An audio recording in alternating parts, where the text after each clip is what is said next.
I want to give you a brief tutorial, general overview, broad stroke of how AddressTwo works, where you're going to find some of the core things. To start off with, I'm on my dashboard.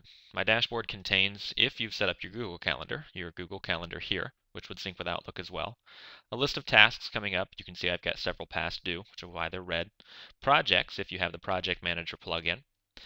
Recent website leads, which is going to show recent submissions from any web forms that you have installed on your website, and anything that Addy has added new.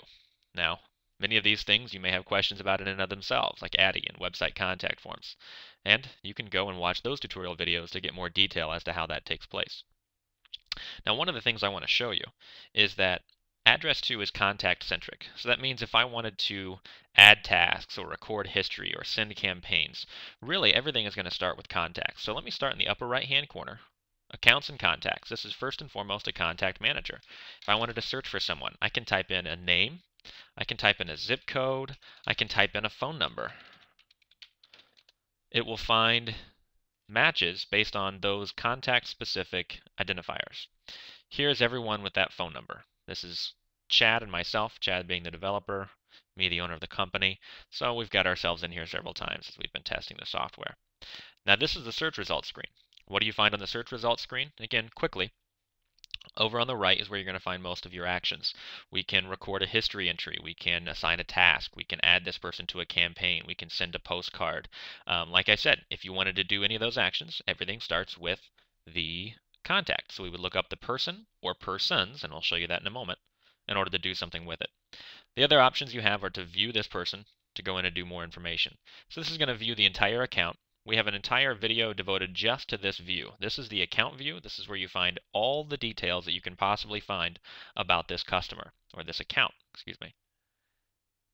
Now, to move our way across the top, the next thing is we have new under accounts and contacts. New, of course, is where we enter new leads. So if I just met a brand new company, new contact, it's going to ask me for the account details as well as the first contact. Now that doesn't mean that you can only have one contact, because as soon as we add this, it'll ask us if we want to add second or third contacts as well.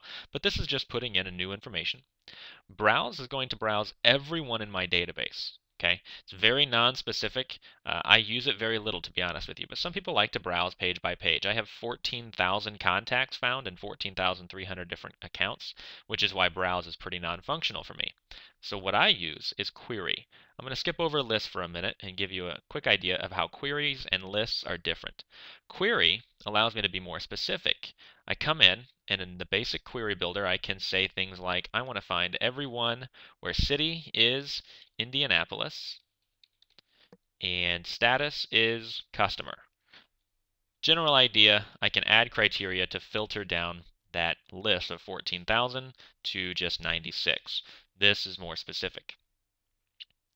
Lists, then, are more manual.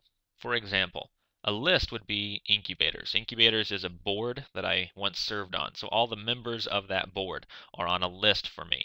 There's not a query criteria that I could find them on, and so therefore I have to create a list and put each member on that list in order for them to be grouped together.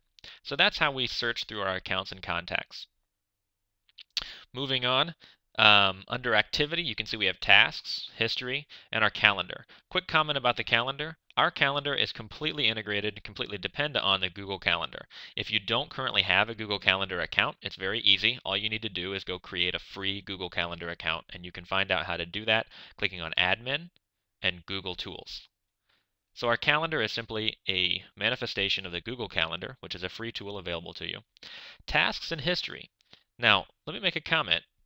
If I say I want to record an entry under history, notice the first thing that it does is it says, for whom? Remember what I mentioned earlier. Everything in AddressTwo begins with the contact. It's an account-centric contact manager. So I want to record a history entry for Nick Carter. All that does is it brings up a search of Nick Carter's and asks me to enter the history entry. I could do the exact same thing starting right over here, typing Nick Carter. And when I find my results, click on Record a History Entry, which is this post-it note pinned to a wall. That's what the icon is. Same is true for tasks. We can record tasks by adding a task and entering for whom. Okay? Now, If I click on the tasks, what it's going to show me is a list of my task dashboard. All of my past due tasks, current tasks. It shows me a snapshot of everything that I have due in the next 7 days. Same is true for history. If I want to see a report of all of the history I've recorded in the last 7 days, it will show me that report. Course calendar shows me a snapshot of Google. Now, as far as campaigns go, if you have the campaign manager, we have two options here. We can send a campaign, and we can manage our campaigns. Guess what? If I say I want to send any form of campaign, for example, an email, guess what it's going to ask me? Who do I want to send to? Everything begins with the contacts. I want to send to a query. It's going to take me to the query builder and tell me that step 1 is to define the recipients of the message. Same thing for managing campaigns. If I go to manage, this isn't where I would go to send a campaign. This shows me everything I have scheduled, everything I've sent in the past, where I can create new templates and triggered campaigns and sender profiles. This is where I manage all of the settings for my campaigns. Under plugins and extras, if you've activated any of the plugins during your creation of your AddressTwo account, for example, the project manager, we've got events plugins, there's real estate plugins, mortgage plugins, many different add-ons. This is where you'll find dashboards for those. Finally, you can find support. You can make a wish. This is where you can tell us what new features or new tools you'd like to see in AddressTwo. You can go to your admin dashboard. This is where you would change settings, redo your configuration wizard, for example, which was what you walked through the first time you created an AddressTwo account. You can modify all your account details, upload contacts, change your user logins, view activity reports. All of the administrative functions are found here, and then when you're done, you can log out. If at any time you want to return to your dashboard, simply click the AddressTwo logo, and you're back where you started.